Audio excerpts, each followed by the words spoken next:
What up, y'all? It's your host with the ghost, Bounce Ball Boogie Woogie, here with episode 4 of Underground Nation podcast. You saw the commercial. We're looking for new music, upcoming talent.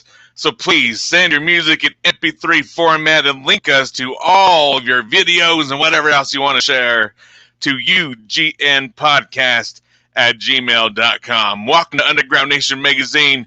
Down below, you can see exactly where to subscribe on the Patreon, where every month you could get a digital and also a physical copy of the magazine, which always comes with so many different surprises, showcasing so many different artists from across the world. This is Underground Nation Podcast, Bounce Ball Boogie Woogie. I have my co-host coming on in here, the one and only Broke Miles.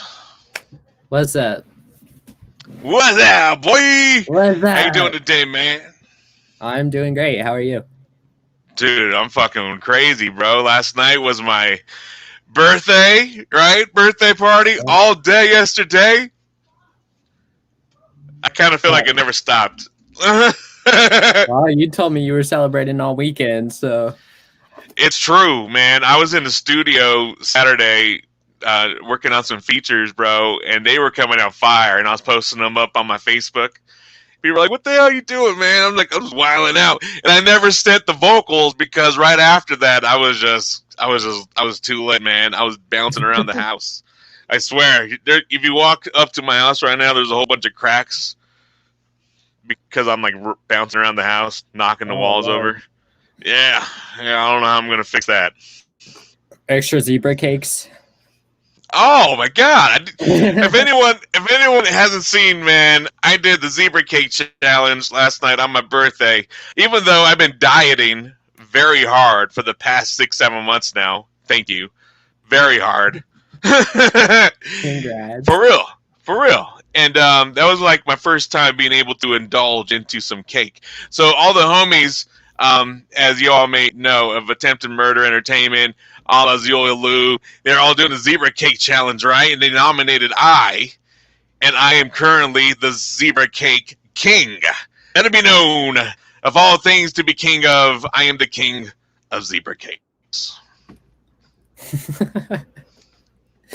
Mission accomplished. You laugh, but it was never a mission. It was never my intention to indulge in that cake. But I went face first and ate 8. Bring back childhood. You know the movie Matilda? Where the kids gotta eat all that cake? All that cake.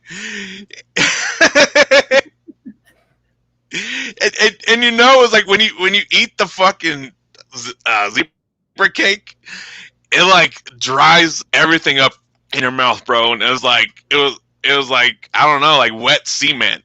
Gross.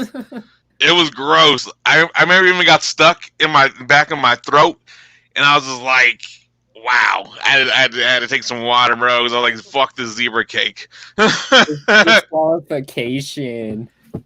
It's like the cracker challenge. You can't drink water. Right?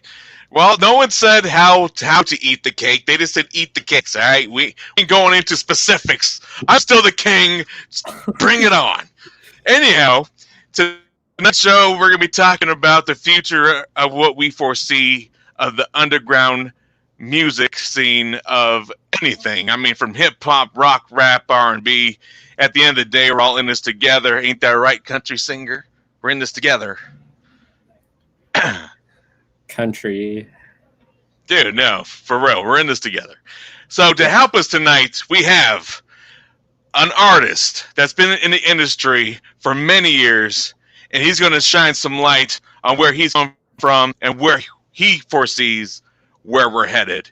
I welcome you to the show, the one and only Caust Draven of Walkin Dead. What up? How y'all doing? How you been? Caust. Mr. Bounce Ball Boogie. Happy belated born day, man. Thank you, bro. I appreciate that, man. I appreciate it greatly. I thank you for joining us tonight and coming on the show. We're going to have an amazing time. I know you got a lot to... My pleasure. Salute to you also, bro. How are you doing today? Good. How are you? I'm good. I'm good. I'm good. Living the best life. I'm working on it. Shout out to Hydrological. Yo, share this one time for your boy. Any life at this point, is good. I've learned that. Man. Through my journey, I learned to enjoy life. There was a point in time when I really didn't give a fuck at all. And I think all of us kind of go through that point. Some of us more intense than others. I will say that. But I think we all go through that phase where we're just wilding out, and then we get hit with some responsibility, and we got to make the choice. Are we going to handle it or just run away from it and keep menacing, Exactly. Yeah. Exactly. I think it happens. I think I'm doing okay, though. I'm a work in process. No, I got Yeah. I wanted to talk about that work in process, man, because when you agreed to come on the show, I was like, dang, what are we going to bring up with Caust Draven? And then I remember that you were doing, I don't remember the name of the company, but I remember you were all dressed up in a suit, and it was like doing real raw hip hop, and you're like running the business side of things. And it was like, I don't know. I want to kind of see like where from where you're coming from to where you're headed. You know what I mean? He had a suit. I bought that suit for an award show, actually. Was so it? Yeah. It I mean, this man's about his business. Like, you may show up as a hitman. I was, at one time. Not like that, but the hitman part, yes, not in the suit. Okay. But it was an award show that actually the company was Twin Flame Records, and the CEO Melinda she was involved as a presenter, but she was also being honored too. They didn't tell her that initially, so right. I went to spend a couple dollars to look nice, Right. But of course, I've been using that suit in every way possible. Right. But yeah, for Twin Flame Records, I was doing music consultation, and what happened with that was 2016, when I closed my catering business, I was able to focus back on music again, and my local scene, like I worked so much, like I was 100 hours a week easy. So I would literally, I worked in Phoenixville, Pennsylvania. I'm from Reading, Pennsylvania. I worked in Phoenixville, which is like 31 miles away. Yay! So I would like literally come home and like sleep for an hour sometimes and go right back. Right. I've been there plenty of times. Brooke Miles is in there right now. And the thing is that hour would help me at least appear to be sane in public, because I was able to come home and sleep in my bed, take a shower in my shower. There was times that I fell asleep at my desk. Had to get up the next day and bird bath real quick. I just keeping it funky. I guess more. But yeah, so I got to tap back into my local scene somewhat, because other than that, I wasn't moving around. I stepped away from music, and I would see whatever I would see on Facebook. And in 2016, Reading, PA had a nice wave of music. The younger cats, and for me, having been around so long, whether I like the music or not, I just love to see the progression. Right. And I was doing laundry one day, and I was going through my phone, and I came across the name Twin Flame Records from Reading, PA. I was like, how did I didn't hear about this? My whole thing is fire. I've had an obsession with fire since I was a child, and that's part of where my name comes. We'll get to that. So that drew me in. We're uncovering. Plus the spiritual side of it, because I'm heavy into spirituality. So I was like, Twin Flame Records. I was like, that's a dope fucking name for a record company. How the fuck didn't I hear about this? In my okay. So I found some media, some videos on YouTube or whatever, and I saw the CEO was a woman, which I was really like, we haven't had a female CEO locally. That was the first thing I was like, okay, that's different. But I like that it's different. I'm real big with women empowerment, very, very much so. I have 3 daughters, and even before that, I was raised by a strong woman, so I will always, try to do what I Same can. here. I had 5 sisters. Oh man, yeah, you were locked in. Baby sisters. oh, that's the yeah. You had to hold it down. You definitely had to hold it down. All the time. Mob that promo. I found the media, and I played a video, and I was doing laundry. I set my phone down and was just playing it out loud. And Melinda Rodriguez, she's the CEO of Twin Flame Records. Her voice kept drawing me back. And again, with me being me and artist development and everything, I'm real big on voices and the sound of voices and inflections and all of that. I've done voiceover. Like I'm a voice junkie, if that or connoisseur. So I was like, damn. Even her pacing. I was like, there's just something about her. Right. So, long story short, I did what I do. I positioned myself on social media in her way each time, until she had to be like, who the fuck is this guy and what is he doing? And of course, she thought there was ulterior motives initially, which happens in this business. But I was just feeding her information, and I told her, I said, listen, I just need somebody to use the information. That's it. Just use the jewels, use the gems. I'm not going to charge you. Just use it. And it got to the point where I said, don't tell anybody, because they're going to be like, oh, well, this is why you're even making any moves, because you got some help behind you. Even if people locally who don't want to salute me know how long I've been around and what I've done. I've got skin in the game. So it's not like I don't ever brag. Like if I speak on shit, it's because I put the fucking work in. I put the fucking work in, blood, sweat, and tears, and I've lost a lot to gain what I gained. So she took this information and she applied it, and she was already good herself, but she was more modern. We actually went to high school. We're the same age. She's like a month or so older than me, so we graduated like the same year. She doesn't remember me from high school. I remember seeing her in high school, but we weren't in the same circles at all. So you were there. You knew of her, but she didn't really know of you. Yeah. And she always had a passion for music, but her reason for even opening a record company, which is a dope story that I still want to turn into at least a short film, so I don't tell everybody. It's her story to tell. Don't say too much. But she took the information that I gave her, along with what she already had, and she packaged it into a consulting, a consulting, not firm, but a consulting business. And then she thanked me publicly, and then when it was all said and done, I ended up being 50% partner with her in the company. That was her way of thanking me. But it started before that. She was like, I didn't even know what she was doing. One day out of nowhere, I got an email. From her, and it would say, you're going to do a consultation with this person for like an hour. Right. And I was like, okay, cool. Whatever you want to do. That's fine by me. Right. And then the PayPal hit. And I was like, oh. So she took the information I gave her, turned it into a business to put money in my pocket. I said, this is what we're going to do. I said, from now on, I'm only doing artist development and consultation through you. You're going to be my manager. You take your percentage, and then we'll roll like that, because I hate doing paperwork. And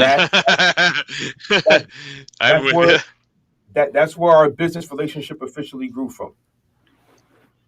Now, at this point, Twin Flame Records is on hiatus. She became a new grandmother, and some other things had happened. So, like, we're still cool. That's still a big sister to me. But life had to take priority for a little bit. Right, absolutely. No, I definitely feel that. And that's where I was trying to mention earlier, where things just kind of pop up and it kind of test your patience, and you got to make hard decision, and you don't have much time to do it. You know what I mean? And that's how we overcome those things is really what helps develop us as people. But a lot when it comes to being a professional, when you get into a business situation and you have those type of scenarios. But I wanted to wanted to touch on from coming to those type of equations and then moving into, I don't know, almost like working in a solo kind of position where you have that decision where I just keep going with how things are being presented, or do I go off and do my own thing because I have the knowledge to do so? I I don't even know if I would call it my own thing. It just is. I started. I'm 41. I'll be 42 in May. But I'm 37. Nice. I was like, I'm proud of that right now. Listen, I didn't think I was going to make it past 21. Right? Like, that's what I was saying. I'm like, dude, I have a pleasure sitting here with a gray ass beard, all happy about it. Exactly. My only problem with my grays is that they're taking too long to fill out. I'm not too cool with the salt and pepper beard. Up here, I'm cool with the salt and pepper. In the beard, because you want to know why? Because when I shave, like I'll shave and I'll get it nice, and then it doesn't look like it all the time. And it's right, because, right. But anyway, I started in '87. That's another podcast. I started freestyling in '87. I come from a family of rappers and DJs, but I didn't learn from them. They were just doing it because they were older at that time. But it's in the lineage. But I where I'm from, the old heads like never looked out for us. It was really always something. Get out of here, kid! You're bothering me. It was always by 10 years old, I realized that I had a gift for writing, so I actually started writing.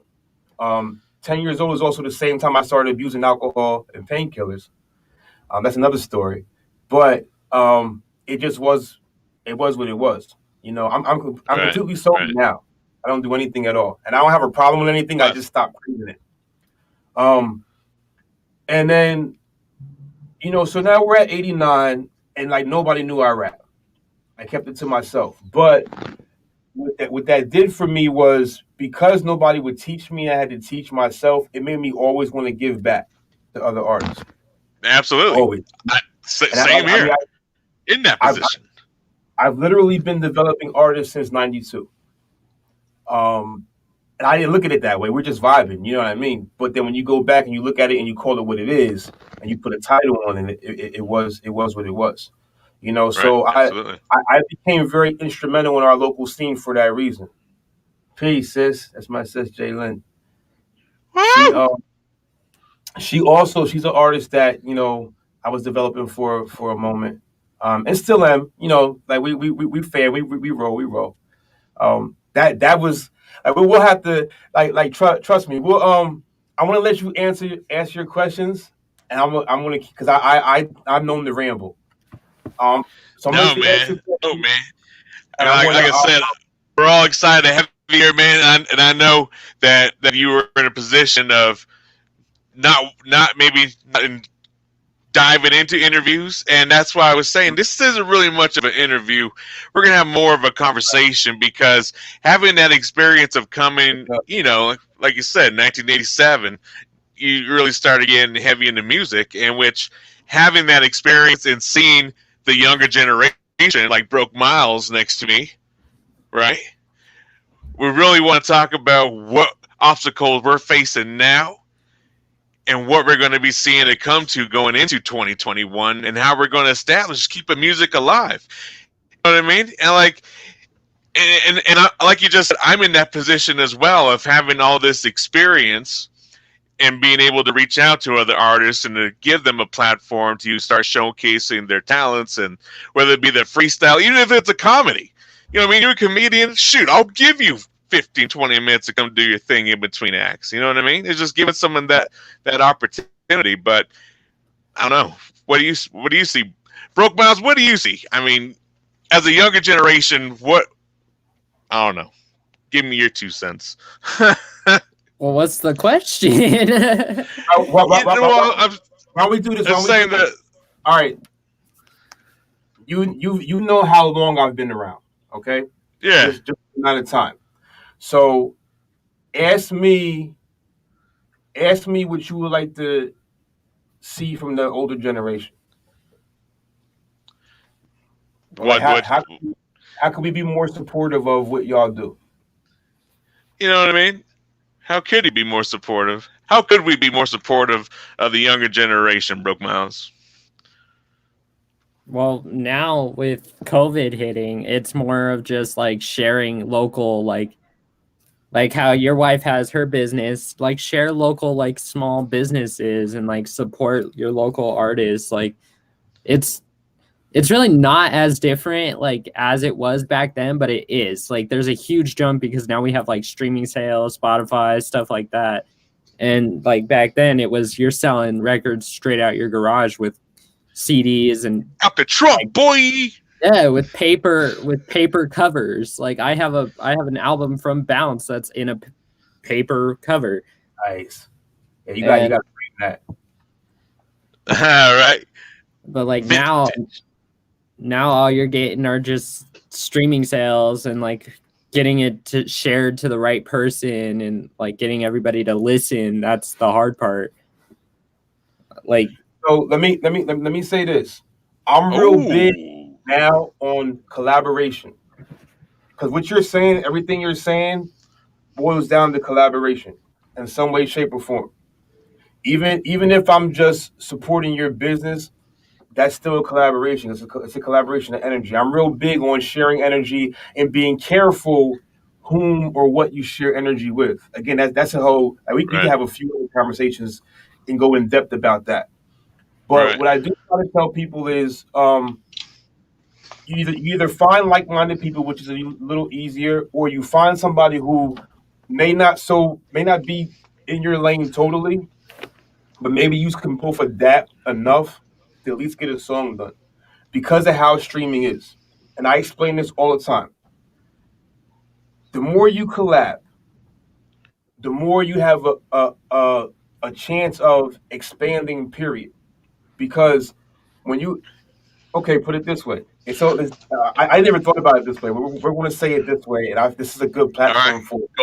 Go ahead. We're going to call this the STD theory. All right? The STD theory? Yes. All right.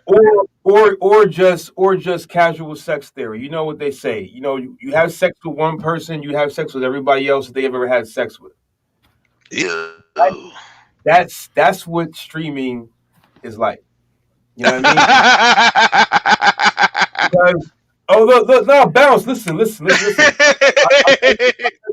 tell you why. Okay, look, perfect example. You're on the AA cipher, right? Yeah. Okay, so now me and you are going to be hooked in. Because one, I know Killer Factor actually registers their songs the right way. Because I did the Ghost Story cipher with them also. And if I type my name into the streaming service to search, that pops up. There's other songs that I've known I've fucking did with people, and my shit don't pop up. I can go and search for it and find it, but whatever they did when they put the song in the system, it doesn't automatically grab my name. Yeah. So they fucked up, whether they know it or not. And that's my main thing, is people to understand that, you know, these systems are in place, and it seems like it's a no-brainer, but you still got to do the secretary work behind the scenes. You got to enter the shit properly, and it all connects. It becomes a spider web. The internet, it's a net or a web. And that's how it works. That's how it works, because the internet is all search engine based. Now, see, for me, I had to jump on that only because I took a seminar years ago, and I thought I was going for something else. It was for marketing, but I thought I was going to learn something else. Again, grassroots, hit the pavement, and it wasn't. What it taught about, it was before Google. It taught about search engines and what search engines were. So this is before search engine optimization became a conversation, all of that, because it didn't exist yet. The beginning of the lost. So I'm sitting in the car, and I'm like, fuck, I drove out to King of Prussia, which isn't that far. But I was like, I took time out of my day. I'm sitting here. So this is not what the fuck I came for. But I listened. I was always a good student. So I listened. And how they broke down that with a search, they call it a spider. And what it does is when you put a word into the search engine, this spider climbs up and down website pages all across the internet to find that word. Simple as shit. Simplest. Simple shit. So that's why Metadata. Tags in exactly the metadata. exactly like I do like I besides the artist development and the consultations I do, like I'll do captions for people and shit. They'll be like, why'd you type it that way? I said, just don't worry about it. The way it is worded, it makes sense. Right. You know, it's easy for me. The words are easy for me. Like even when it comes to writing rhymes, like I tell people now, because my style has always been unorthodox. My problem is the space in between the words, finding out where I should breathe at. Because my A&R, who's also an artist, she became an artist again. She found the passion again, doing some A&R work All for right. me. She was doing A&R work for me after another artist that I was working with. That we got as far as we could get in our communication, and I was ready for that artist to go to the next level, and it wasn't clicking for whatever reason. And this person, who was actually an old friend of mine who moved back in town, those two hit it off right away, and she was able to get her over the hump that I couldn't for whatever reason. And her project finally came out. So I Oh said, you yeah. know what? Congratulations, young lady. I told her, and I'm speaking of Miss Nina Lee, who's her single has been out, but the official video drops December 12th. Through Strain Skateboards Music, we have a compilation called Resurgence, Volume One, Jewel of Thought, or the Resurgence tape. Real dope project. It's nice compilation project. I told her, I said, you know what? I want to do something that I've never done in my whole time of doing music. I said, I'm going to allow you to be my A&R, and I'm going to listen to whatever you say. I'll try to anyway. I'm a Taurus, so I'm very Yeah, stubborn. definitely try And to.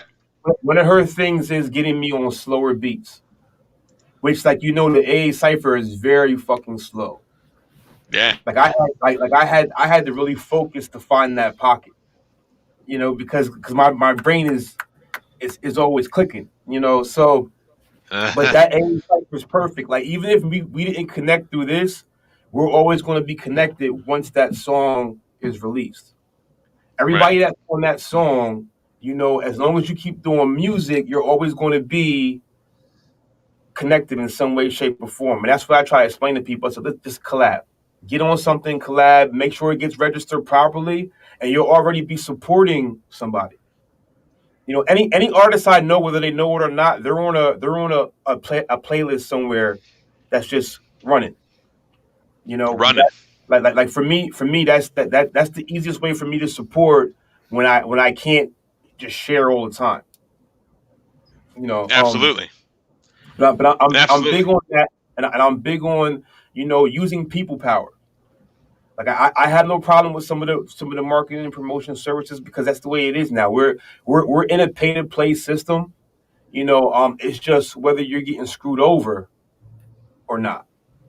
You know what I Right. mean? And I mean, and that I mean, we brought this up a couple times. Like, how do you tell the difference of someone that's sitting down in front of you that's trying to make a legitimate offer, and you know what I mean? Like, it's like you and I, we just really met and sat down, and I was to present an opportunity. Like, what really separates really knowing, and that's, I mean, just really having the history. You know what I mean? Having Right. the resume, having the proof in the pudding, putting it down. You know what I mean? just really having the network in place. So when you say I have this Exactly. opportunity and here's the resources that's going to back it up. Exactly, and that's the main thing. I mean, anybody presents you with an opportunity, you just got to do the research. Like that happened to us. The CEO of the skateboard company, he got sent an email and said, "Oh, we love your music. We want to do an interview. Right. It'll be $30 for the interview, and we're going to post you here, here, here, and here." And Right. he sent it to me for my opinion, and I just sent back no. And he wanted me to elaborate, and I said, "Well, the IGs that they're speaking of, I was like, they're not really pulling in any numbers." I said, $30 is $30. I said, but you can invest that $30 a little better and generate organic. Not saying the reviews aren't organic, but it just wasn't worth it. And I was going to check their Spotify playlist to see how heavy it was, and I lost interest at that point. I mean, Right. their website was clean. I'm not going to name them because I could be wrong. Maybe they are. I'm not saying I'm not saying they're not No legit. free promo. That also, that more so. I'm not going to say that they're not legit, but I just don't think that it was. Salute, Nina. I was just speaking about her. I won't say they're Congratulations, not. Nina. I want to hear that track on the 12th. It's noted. I just didn't think that it was for us because I don't see them really doing what you did. Like they said, "Oh, we love your music." That was a generic message, and I could tell it was a generic message, and that's why I was like, you know what, nah, you know what I mean? Like, cause see, for me, if it would have came to me directly, I'd be like, "Oh yeah, what song do you like?" Because String Skateboards Music is releasing a whole compilation. Salute, fours up, Judah Priest, it's a big dog. There we go. A few in the building. So yeah, for me, it just wasn't a good deal. But you got to do the research, and that was the whole thing. Like when you first read it, it's like damn, $30, 3 IG, and a spot. It sounds real good. It took me 5 minutes to be like, nah. You know what I mean? Like, it's because like there's like between 3 different IG pages, the views weren't that great. So it was just like right. You and know, that's going to be another thing that we're going to have to educate the younger generation on, because I got an email just a couple weeks ago where there's a big name artist like the Baby who needs opening act because of whatever reason, and for a deposit today of $500, we will then pay you for your hotel and reimburse you the deposit on your arrival. We've got to guarantee you show up. Exactly. And you know, I mean, like I wondered to myself how many people sent these people $500 without having an agreement attached or anything. you know they did. You know they did. Not only did they send the money, they also bragged about it, and they might have even reached out to borrow the money. And I'm not knocking them for that. If you believe it's a legit opportunity, you know, get it how you can get it. But you got to do the research. And it's just like, I don't know. Like sometimes you know what it is. What happens is we're in a time in a system where very trying time where people will prey on starving artists their dreams. You know, dream suckers. I get it. I get being that kid. I also get being that kid I was that kid. You know, who like we were offered deals from like 13 years old because in our area we were an anomaly. We were exceptional. Now, granted, those deals weren't great deals at all. But we were 12, 13 years old at the time when right around after Crisscross blew up. But we were hardcore. Let's grab my money, my gun. Yeah, we were hardcore, so we were more in the lane of like illegal. The youngsters somewhat, you know what I mean. So we were like, okay, we would have been another kid group, but we would have been a hardcore kid group, so to speak. You know what I mean? But right. they were bullshit deals. Like I tell people all the time, like when I tell you that, it's not to brag, like oh yeah, we got offered deals. No, they were bullshit deals. They were bullshit deals. There was one fucking deal. And I'm always going to speak on this one because it was probably the last one in high school that I turned down. The contract pretty much said, you know, you're going to sign with us. We're going to do this. We're going to do that. Kick back whatever you kick back for the appreciation of being signed. It wasn't too bad. But my problem was it was originally 3 years. Okay, which I'm like, you know, I'm like 17. I can give up 3 years. Fuck is 3 years? Whatever. Right. 13 years old. I don't even see 5 years. I can give up 3. But 3 years was scratched out, and then 10 was written underneath it, and it was a photocopy. So definitely can look bounce. If you haven't had Sean on already, Judah, you got to get him on. You got to. He's another one that you with because he, you know. I will say this. Judah is more. I don't want to say he's more accepting of the younger generation, but he's more accepting. He's more accepting of the younger generation. Like I don't really hate on him, but Judah doesn't mind, expanding and working and whatnot, and that's something where I got to get to. Again, you just got to find a common ground. Like I'm like after we go off, if not today, tomorrow, I have off tomorrow. I'm gonna look up Broke Miles' music and see if we can do something. Like we're gonna capitalize on this, bro. Some way, shape, or form. I'm gonna tell you now. You're gonna have to be absolutely fucking trash for me to not want to do anything. I highly doubt that. Because I always see people like, oh, you always give positive feedback. I see the potential in everybody. It's just you just got to know what works for them. Because sometimes people don't know what works for them and what don't work for them. Yeah, but we're gonna capitalize on it. I'm saying it on now. So if I don't fucking do it for whatever fucking reason, you hold me to it. Like, listen, motherfucker, you said you was going to reach out, and I didn't hear from you. In all honesty, since I've started doing this with Bounce, I've had several people message me, hey, do you do features? Hey, what's going on? I heard your music. You should hop on this with me. And I asked Bounce, I've like overworked myself to the point I'm freaking out. Like I've had anxiety attacks, I'm stressing out. I'm like, I don't know what I'm doing. Listen, run with it.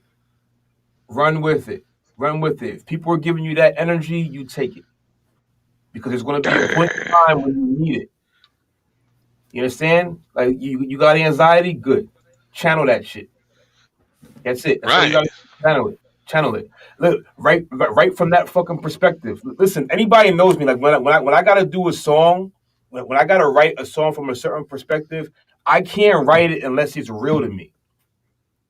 So even when I do, absolutely. If I do ghost, I've years ago I got into ghostwriting because me as an artist wasn't, it was like whatever. You're dark. You're talented, but you're dark. You're not marketable. So I was like, you know what? Fuck that. I was like, I'll just write. My pen is my pen. I write for anybody. It doesn't matter who they are. Any genre. If I can feel it, I'm going to do it. But I have to be in that mindset. Like I said, the words are easy, but it has to be real for me.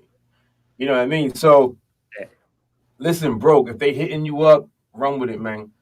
Run with it, because you know what a musician. I'm saying musician as far as the older guys. You know what some of their worst fears is? When the phone doesn't ring. Yeah. Amen to that.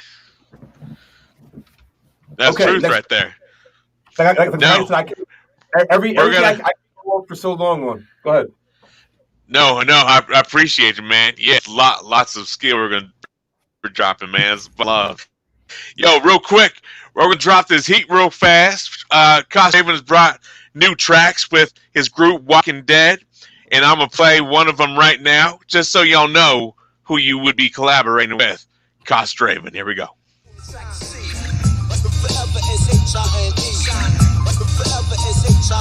Here we come, straight from the Red Tombs run, with the shit's Revenge of Montezuma. You sense the vibe when we maneuver, crew of angry archers and flying arrows through ya. Who the pre-me confused them, assume you're really gonna school the tutor. Ease it up, you're still incubating. Don't learn, then burn. I'm insinuating, incinerating. In your rush, trust, wrong ingredients in the recipe. Your enemy bittersweet, you salty bitch, now the enemy. So the these, I'm not feeling y'all. Hurting your furniture, murderer, I kill them all. Cause that in whole fact is idea. Run that back to grab the idea. Beware the female hitchhiker, dressed in pipe garments like the piper. Forever is H-I-N-E. Track lyrics like the moon track C.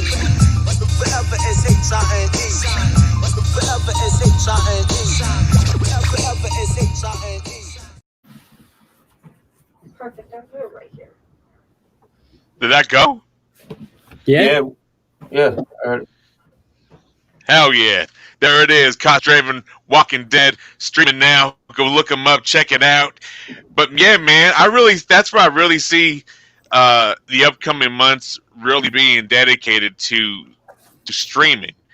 And I think a lot of people are still a bit behind. You know what I mean? Like on all the capabilities, like everything we're doing tonight, like my shit's still lagging because the technology is there and my computer is not. And thanks to all my birthday donators, that's soon to be changed. Just wanted to give a shout out to y'all. You're welcome. Hell yeah. But man, that's where I really see it going, man. I mean, even at ATL, they're doing a whole award ceremony streaming, and people and even here out here in Colorado doing a Colorado's Ball, they're gonna have artists performing on stage, and it's going to be streamed, and no one in the audience. And even though they want people there in the audience, of course, it's just going to be professional stage crew, people with the cameras, on the spot editors, photographers, podcasters in the back, and it's a real good way to dedicate one whole afternoon just to get a whole lot of content put together with other people in the industry that are trying to push their content onto their platform, like we're doing tonight. And that, like I said, that's really where it's at. That's the best thing I could tell people. Even with, and everything is visual nowadays. So like I tell like when somebody hits me up for a verse, I'd be like, all right, I got you in a verse. Are we gonna do the video? Oh, well, you're in another country. You're not. Doesn't matter. Tell me what resolution you put in. I record my part in the same fucking resolution, edit it together. I would rather do it in person, but we don't have to. Absolutely. That's my best advice to whoever is just collab as much as possible. Make sure it's quality. True to yourself. That's my main thing. Because see the thing with Walking Dead, the reason we promote here and there somewhat, but it's really a legacy project. So we put the money into it, but that song Forevermore, that's why it's named Forevermore, because it's a legacy project and it's Forevermore Shine. All of the samples that are being scratched in are real synonymous for our time period that we came up in the mid '90s, right? And then crossing in the new millennium. Absolutely. That and I can hear that in the music. I can hear those methods, or the inspiration, I should say. Yeah, that beat actually, because I produced for 10 years, from 91, 92 to 01, 02, and then I fell back on it to focus on just lyrics again. Because I was I started writing and stuff, and I was like, you know what? And I love to make beats, but I was doing all of it for so long, and something had to go. Right. That beat, I actually did make it. My brother, Mr. Ante, he had sent me the pianos. It was a sample. I don't tell anybody where the sample is from, because if I want to have a contest one day, because it's really not that hard to find. Because it's more of a modern sample, but it all ties in. I can't say too much. It all ties in. But he sent me. He sent it to our other brother who he produces on a regular basis, and he said, I sent it. He didn't send it back. What can you do with it? And I was like, hey, I'm not trying to. I just want to focus on writing. I just want to rap. That's it. I had a whole little hashtag for a while. I just want to rap. I just want to rap. And I chopped it up and sent it to him. And I said, I don't know if this is what you wanted. I don't know if you just wanted me to just loop it straight. I said, but that's not how my mind works. I gotta chop shit up and move it around. And then it was up tempo, and he was like, yo, that's not bad at all. I said, you know what? Fuck it. I was like, we're going to drop on it, and we're going because we were working on an album, a reunion album, and they kept stalling. It just wasn't. Even now, we hear it back. The concepts were good, but it wasn't gelling. For this shit kept happening, so we shelved that. We're going to get back to it, and then we did because Walking Dead is 3 of us. On the EP, it's only 2 of us. Okay. Actually, our third member is in Colorado now.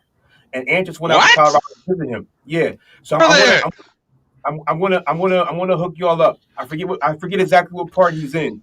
But I'm gonna have him get in touch. Yeah, definitely hook us up. But let me ask you real quick, because in this next track we're gonna play here in a little bit. In the beginning, no one's going to hear it tonight, but in the beginning, there's a kid talking about, have you heard about The Walking Dead? And he's like, the show? Yeah, the show? He's like, nah, something else. And then the song just drops. Yo, man, I want to hear it, but though, where'd you come up with this? There's something more to it than the obvious. Yeah. And that song is also our origin story summarized. So the reason why I did that is because in 95, in 95, my partner, Mr. Ante, his older brother got killed. And my condolences. and we were already young. We were already young knuckleheads. So of course that shit took us over the edge. Yeah, I can imagine. That's why I said a lot of shit that we talk about is definitely first person account because we got very loose. Very loose. I said it in another song. I was like, we were already little evil fuckers, and that shit just was like, what? It is like, it hurt. It hurt. To this day, I can't imagine the hurt that he went through. But I went through it. I went through it with him as much as I could, without being the person directly. You know what I mean? Without being him. Right. And he said from that situation, he said, I feel like we're just living to die. Like, what the fuck is this all about? What is life about? We're the Walking Dead. This was 95. There was no show. There was no fucking book. I'm 19 and I wonder that a lot of the times. Well, we're from our projects was called Glenside. We're from the Glenside Projects. Of course, it's all brick. He renamed them the Red Brick Tomb. So he's the founder of Walking Dead. He's the founder of Walking Dead. He's the general. I always salute him as such. And I'm the baby of the crew. I just had the most music knowledge because I was doing music longer than everybody else and in the business in some way, shape, or form. But I'm actually the baby of our core crew. I'm the youngest one. But that's how we ran with it. Red Brick Tombs, Walking Dead.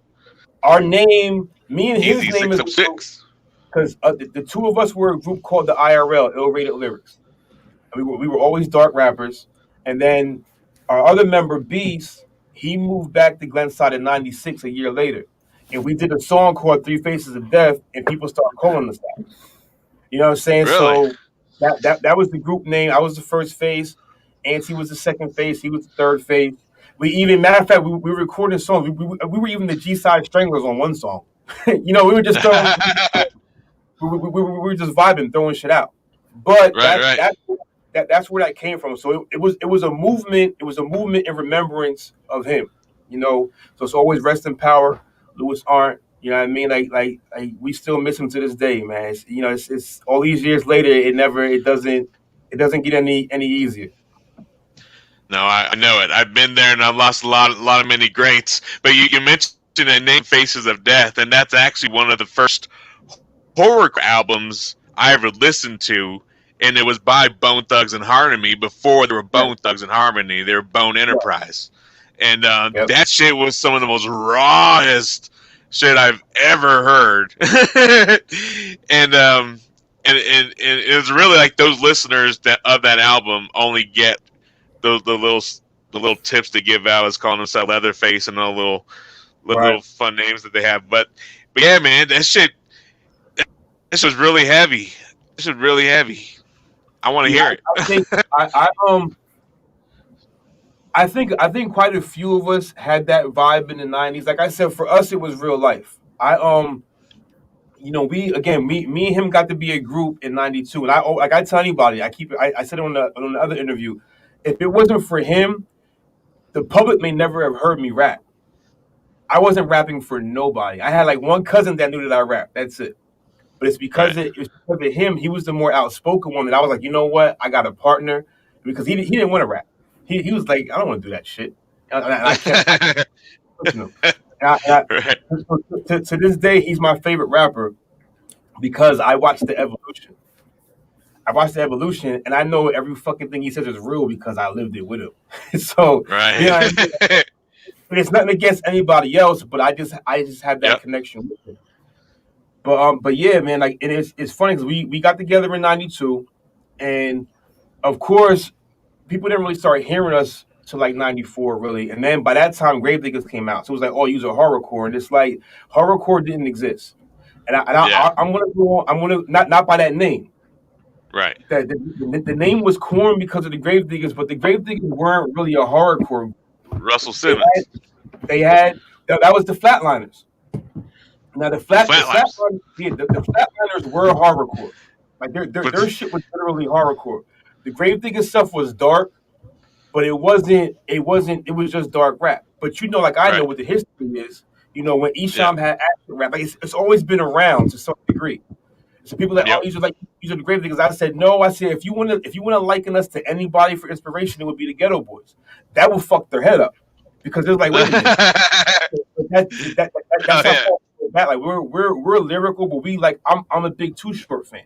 So it's not like people don't have to always be super lyrical to me. You gotta be dope. You know what I'm saying? You gotta be dope. People think I just don't like people because they're not lyrical. Like, no, you're not dope. You could be dope and not lyrical. Some people just aren't dope. They didn't put the time in. It just doesn't, you know what I mean? It's not appealing. If it's not appealing to me, I don't give a fuck what you're saying. I'm not gonna fuck with it. You know what I mean? But yeah, that was our origins. And the funny thing is we're like, nah, Grave Diggers came out in '94. We were on this shit since '92. Come to find out that album 6 Feet Deep was actually recorded in '91, '92. It didn't drop to '94. That's when they finally got the deal because Wu-Tang blew up and RZA was part of the group. So it was like, fuck. But that makes that album even more amazing because it's like, holy shit. Like, absolutely. It's definitely a classic fucking album. Ridiculous. Right. But some of the shit that they were saying in this, especially Too Poetic. I have his vinyl. I own his vinyl. Gatekeeper. I mean, not Grim Reaper. Before he was Grim Reaper, he was Too Poetic. You know, an old school rapper. I don't want to say old school, but he had they all had careers before Grave Diggers. But it was funny when I put 2 and 2 together. I said that's fucking Too Poetic because it's two totally different. It's just like Fruit Quam, fucking I can't think right now. All these thoughts is hitting you at once, man. He said RZA started that group. They was the first super group. Yeah, but even with that, you know what? RZA didn't start them. Prince Paul did. And that's the whole thing. When Prince Paul called them all to his house because he was in Stetsasonic with Fruit Quan, who is I can't think of his fucking name. I can't believe I can't think of his fucking name. It was Gatekeeper, Grim Reaper, Resurrector, and fucking what the fuck? I don't think that was his name. No. Fruit Quan was his other name. And oh, I got you. I can't. It's for the life of me. I can't remember right now. But the point is that Prince Paul got them all together. And when Prince Paul first got them all together, RZA was just talking about forming Wu-Tang. It's just crazy, like just how things, how the synergy goes. But anyway, right? So many different ways, man. So many different ways, and that's why I say we don't like to plan it out. Just let it roll as a conversation. Right. He said, "Don't make me call in there. You talking Wu-Tang to a Wu member? Stop, bro. Stop."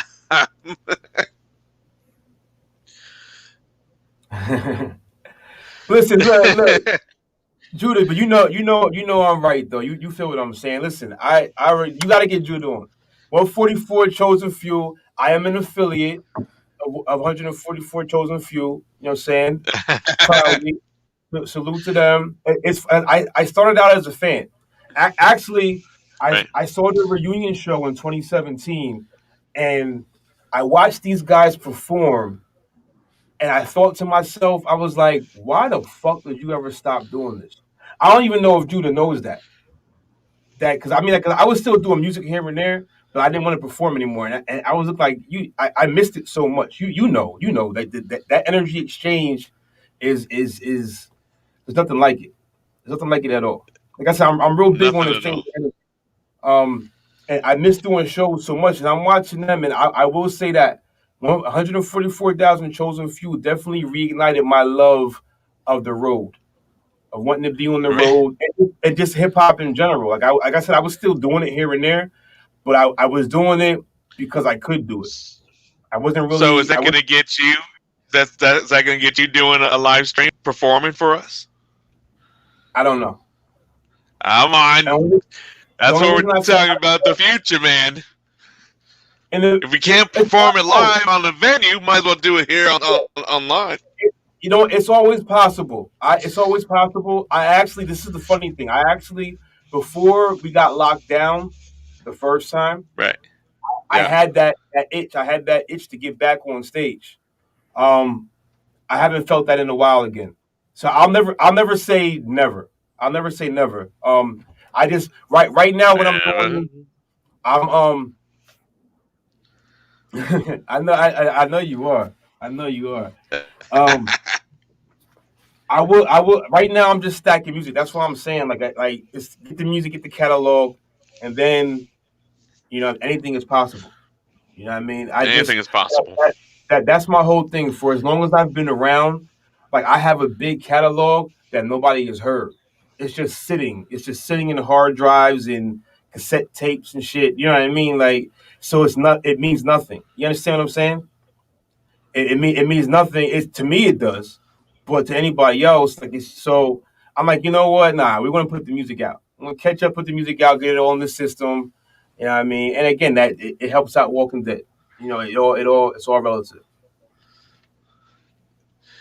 Hold on, Sean. I don't know if you're still there, but I'm gonna send you a link, and if you can hit the link, just go ahead and just dive in, man.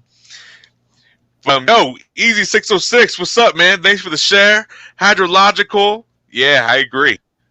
We should get them in here together. Well, let me say, I see how much time we got left. So I want to say, I told you I was going to say it. I love Broke Miles. Your name is dope too. But Bounce Ball Boogie, dude. Listen. Yeah. I want to know the origin, but I want to tell you why. Like I'm a word geek. I'm a word geek. I'm a phonetic geek. That's why I rap the way that I rap. I'm in the syllables and all of that shit. And Bounce Ball Boogie is just dope as fuck. Like it no matter how you slice it. No matter how you slice it, it's just like it has a nice rhythm to it. You know what I'm saying? It hits. You know what I'm saying?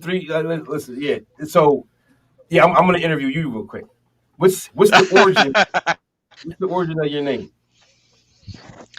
So it's a 3-part story, but I'll give you a summary of it all. How it became Great Bounce Ball Boogie Woogie was Bounce back in the day growing up. You know, we have neighborhood house parties and stuff, and you always have those ones that are not from our hood, and they kind of dive into the party, or they're invited by somebody, right?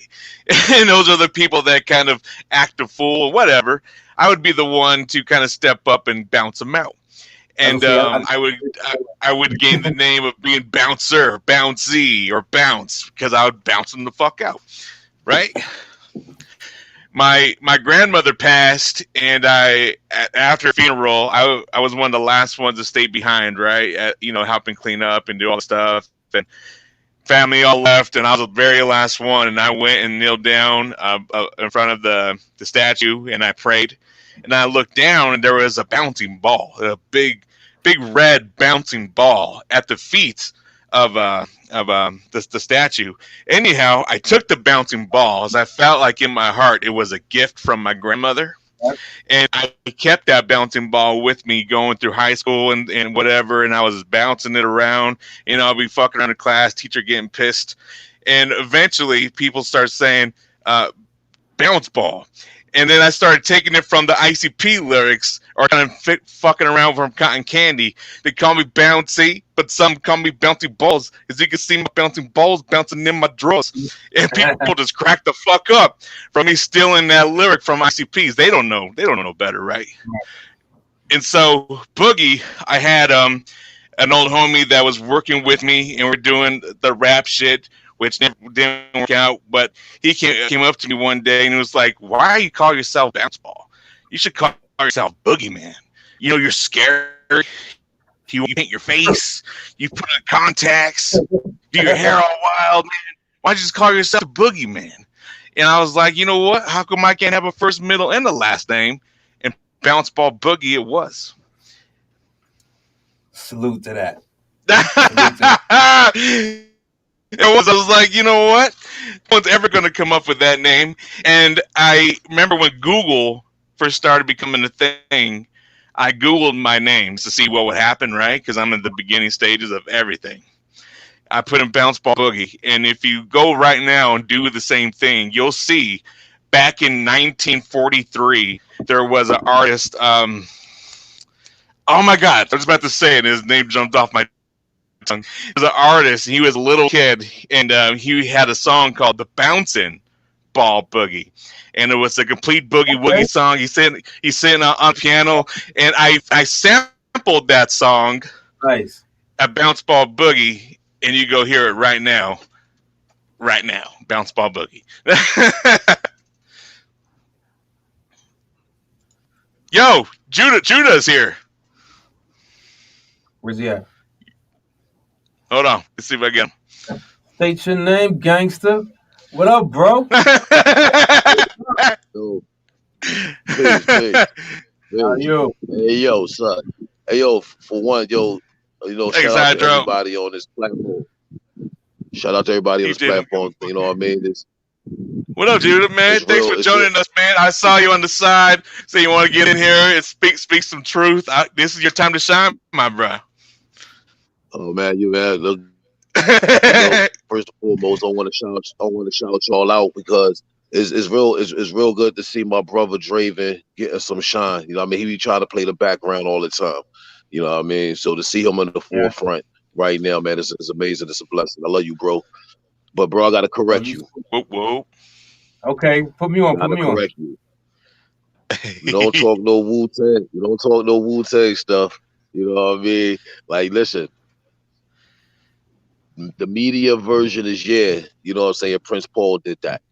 But the truth of the fact is, at the show Improve, RZA was looking to branch out outside of just Wu-Tang. If you do notice that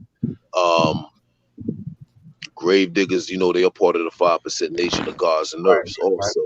So they was building upon, you know what I'm saying, form of the super group, you know, with Fuquan and Poetic, Prince Paul, and RZA. And the side artist was the upcoming artist. It was another way to break out artists like Killer Priest and Shabazz the Disciple. And Hellraiser appeared on the second album. Dark Him Allah also provided production on the second album. Shout out to Razor, man. Shout out to Razor. Yeah, shout out to Big Bro Razor. Shout out to Bulldogs. I know he watching too. I got him watching. He not visible, but he's there right now.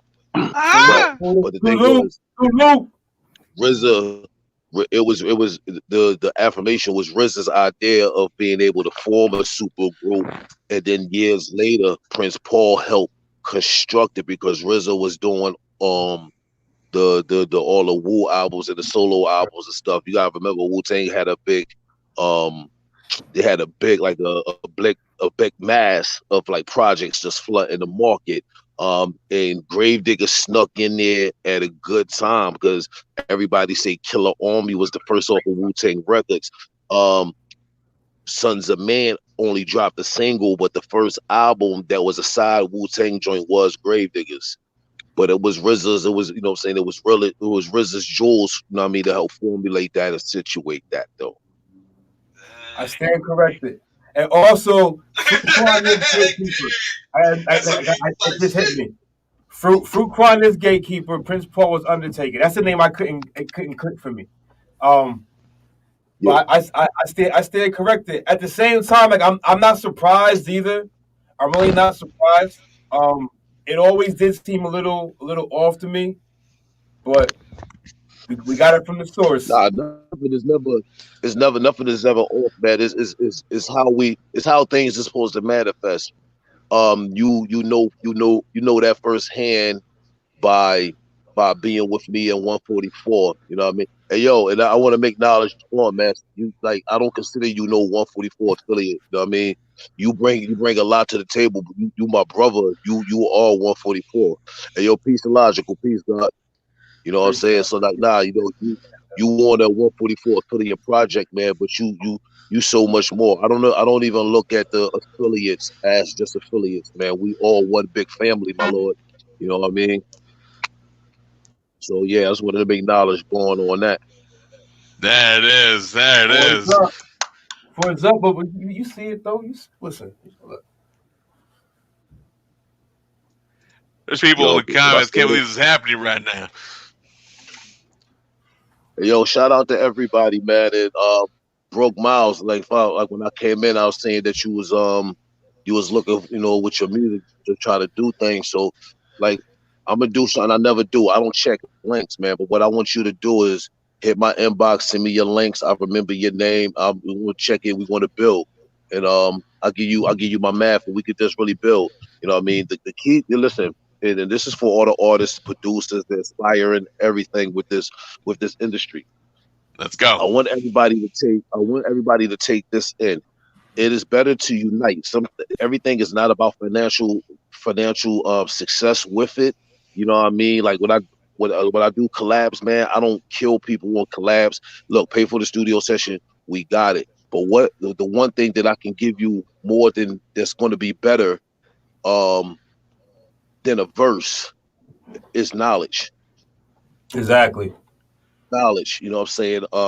Which is Yes. really, man, listen, in this one day, and I don't want to take no time up because this is really about my brother. But me and my brother build about this all the time. But in this one day, I have gotten in many discussions with managers and the background people, where it's just like, yo, these artists is out here getting raped. And I've been like, I've been in the industry since I was like, I'm 11 years old. You know what I'm saying? So I done seen it all, man. But the fact that it's still prevalent in this day and it's a lot worse, man. Listen, I want to give you some jewels. I want to listen to your music, not to critique your music, but like, yo, you know what I mean? Let's build. Shoot me your links in my DM. You know what I mean? Matter of fact, shoot me your links in the DM, and I'll do you one better. I'm gonna give you my number. You know what I mean? So it's live and direct, and we just don't got to be talking to social media, man. Within this music industry, son, we have to unite, and we have to unite as far as the minds. If the minds cannot unite, you know what I'm saying? Well, then we can't have a strong foundation in anything else that we do. You know what I mean? So, but shout out again, man. I appreciate y'all for having me on. Definitely appreciate y'all having my brother on. You know what I mean? It's definitely a good look, man, bro. I'm real proud of you. Again, you try to stay in the shadows like a Ninja Turtle, but you out right now. You know what I mean? Walking dead. You know what I mean? Walking in the light like Blade. You a day walker now, son. You know what I mean? And like, yo, I would love to build with y'all more. I'm in Colorado all the time. I'll be in the Springs. I'll be in Denver. I'll be in what's that, Evergreen, all that, man. So yeah, we definitely can link, man. But I had to show my bro some love. Hell yeah. Thank you so much, dude. Priest, Wu-Tang forever. Thank you for stopping in and giving us some knowledge. Oh, man, this is wild. Bounce, definitely connect with Judah if you haven't already. And Judah vice versa. You know I do my research on everybody. Man, listen. I get to be very stalker because I know you and you in the light right now. I know they official. That's all I need. If you here, I know what it is. So, all right, man. Let me get back in here, Much man. love. I'm gonna keep watching the interview. Shout out to everybody. Peace. Much love, Judith. Thank you. So yeah, I stand corrected. Like I said, and I'm fine with that. Like truth is truth. And the name of the artist that I was referencing earlier was Sugar Chili Robinson. He was maybe 6 years old when I found him playing the piano and singing this joint, man. You gotta check it out. You'll fall in love with it. It was something that I knew I had to do. Just being in the position I was in, man. It's amazing. Where do you have it at? It's on all platforms or what? Well, Sugar Chili Robinson, it was originally. No. Mine. Mine's everywhere. I follow the bounce ball boogie. You can find me on every platform. Go ahead. Bounce. So, like, I was looking up that name that you were talking about, and I found a track of yours. It's called She Devils. Yeah. Like, how long ago that's was my nasty song. How long ago was that released? That's my Magic City song. It's cool. Like, since I actually looked it up, I'm like seeing like Ink Me Up and like your hats and your beanies and like all your shit. Thank you. Dude, I have a dope ass Google spot, man. I've been pimping that thing out for years. You also got what he's talking about is my biggest collab to date in my resume personally. Is I worked with Straight Cash out in Miami, which used to work with Stitches. I don't know if y'all remember Stitches, crazy ass, but anyway, they were working together, and I got connected with Straight Cash on the whole Latino tip. and we came up with this concept of doing She Devils just because he wanted to tap into the horrorcore side, and of course wanted to tap into a little bit of the momentum he was gaining, and it really came together like really dope. If you haven't heard She Devils, it's definitely one of those songs that you're gonna listen and just fucking dance. That's the shit that I'm talking about. The fucking and let your girl dance. Don't get all mad. The inspiration behind that is what I'm talking about. I think that a lot of artists can find a common ground and collab. And again, it's get it up streaming. It's all to the good. You know what I mean? You got you know how it is. Like fucking streaming is literally crumbs off of pennies. So you have to flood the market. It's no longer like when I was coming up, like you push a single, like, cause like see people like you pushing the same song for a year. Yeah, motherfucker, that's the way that you're supposed to do it. You know what I'm saying? You can release a lot of music, but the more music you release, the more you got to keep pushing the shit. Motherfucker, just put shit out and let it fucking ride. Nah, you can't do that. You got to push that shit. Nah. They're like, no, people get tired. I said, you don't understand how this game works. Even with the internet, especially with the internet now, but even with the internet, like, yeah, people do get tired of music, but Ice Ice Baby literally was out. Listen, it was out for like 18 months before we heard it in Pennsylvania. Well, in Reading anyway. It was already out for 18 months doing its numbers wherever it was doing its numbers. By the time we got it, it was already blew the fuck up. And I'm going to go on record, and I don't give a fuck who doesn't agree with me. Ice Ice Baby is a dope fucking song. Motherfuckers act like... That song is the reason why I have the scar right here. I don't know if you see it or not. But that song, bro, when fucking Vanilla Ice did the remix to Ice Ice Baby, you know, the metal rock and roll version? Oh, yeah. Bro, I was there in a mosh pit at the gathering, and all of a sudden, a cooler fell from the sky, landed on my face. Someone from the helicopter dropped it, and it landed on my face. And I looked up and saw like slow motion, just brrr, and it fell on the floor, bro, full of beer and Faygo, and I'm a bloody mess. Gave zero fucks. beer and Faygo fell from the sky. Fuck the gas. You know? Fuck the gas. Yeah, I mean, you look at the lyrics, like he was bussing. He was bussing. And like, yeah, I mean his tone and his cadence was what it was, but even especially back then, it was dope. It was dope. The only thing that fucked Ice up, it wasn't even the fact that his skin color. What fucked him up was that his company blew his story out of fucking proportion. Yeah. And like he didn't give a fuck. He was making so much money, he let them say whatever the fuck they wanted to say. And then it backfired on him. But to this day, Ice Ice Baby, like, see, people hear the song and think, oh, corny.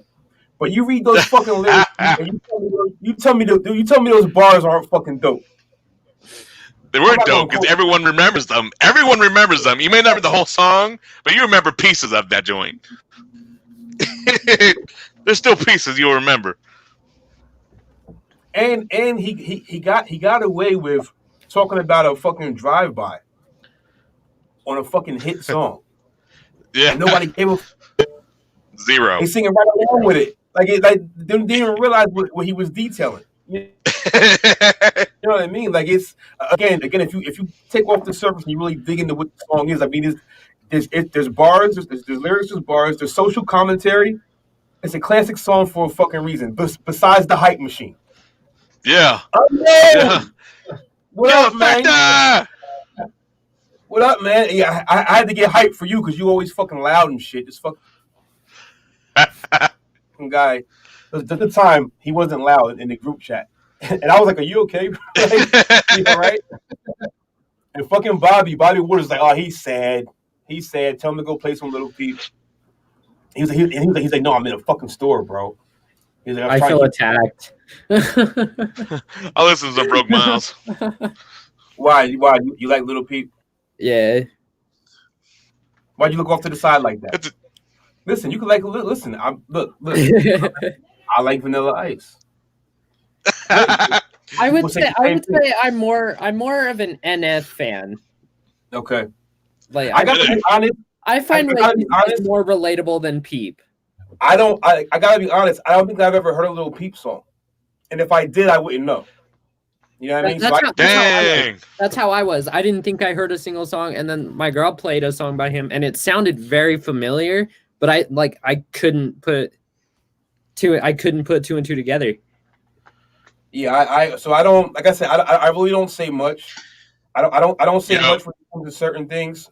So yeah, I see the hate that Lil Peep was getting, but I can't even join in because Man, I was there when Lil Peep first entered onto the scene. Before he had all the tattoos, he just came out with "I'm a motherfucking." No. Well, Beamer Boy. No. I heard Beamer Boy. No. You correct me? No. You corrected me? No, dude, you got to watch Everybody's Everything. His Everybody's Everything. Yeah, before he had face tattoos and everything, and he started doing all that shit, he released a song with Ghostmane, and it was under Schema Boys, and it has Ghostmane and I think one other person, and like within all that, he released a song called "Keep My Cool," and that from there, that's when all of it just started blowing. What? I didn't know he did a song with Ghostmane. Yeah, if you look up Ghostmane, I don't remember what it's called. It's off of I'll look it up. It's off of one of Ghostmane's We're all gonna look it up. Oldest albums. it's off one of his oldest albums. It's pretty gnarly. Dude, that old Scheme Posse Goth Boy Click thing, that whole thing was pretty dope. I'm even a fan of Bexy Swan. I almost had him come out to Denver last year. Remember, I was fucking trying to work that deal earlier in the year. Man, that would have been fucking sick. That would have been so sick.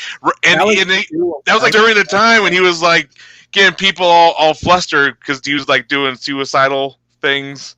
Yeah, which I hope he's doing. Right? I hope he's doing better now.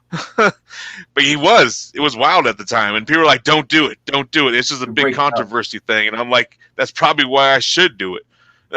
I'm gonna help the kid if I can. Plus, he's dope. It'll draw a crowd, and a lot of Denver cats will love that show.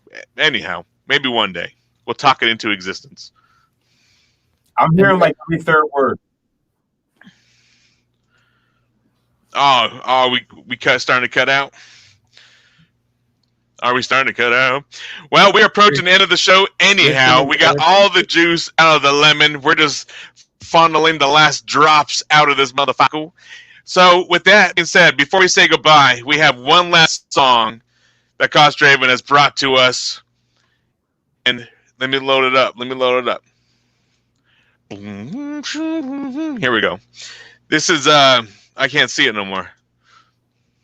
I'm just going to hit play. Let's go.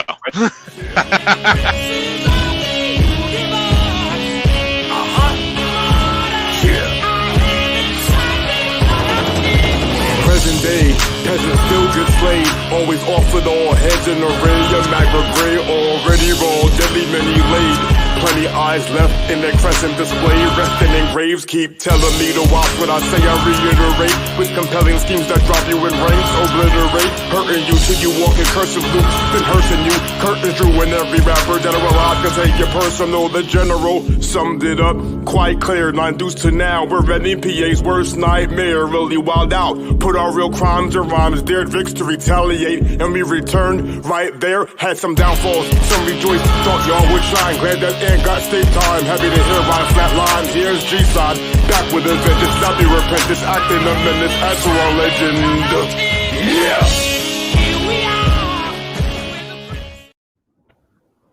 Yeah. Dude, that shit's fire. That hook is fucking sick. Before we go, I actually just added this into my list too, because I'm gonna get a full listing.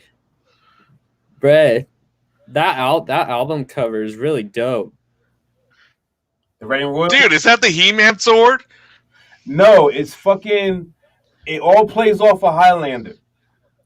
That's a Highlander. Okay. The Highlander sequel cover because of the sample. Right. But the funny shit is, like, my brother's verse is first. he sums up our origin, and it's funny thing is he sent me his verse and he was like he said, "What do you think?" I said, "It's dope." He said, "You gotta put something on it." I was like, "Fuck, am I going to follow that?" I was like, you said everything already. So like I picked it up and like touched on the fact that what he said was true and some other things, and then somewhat to the future. But it all ties in. We were big Highlander fans always, but That's dope. one of his aliases is the Headless Horseman, so that ties into the Highlander. That beat has been sitting around since like 2008. No way, dude. That's so ahead of its time. Yeah, our other brother made it. So when he sent it to me years later, I was like, oh, holy shit! Okay, it's finally getting used. And oh yeah.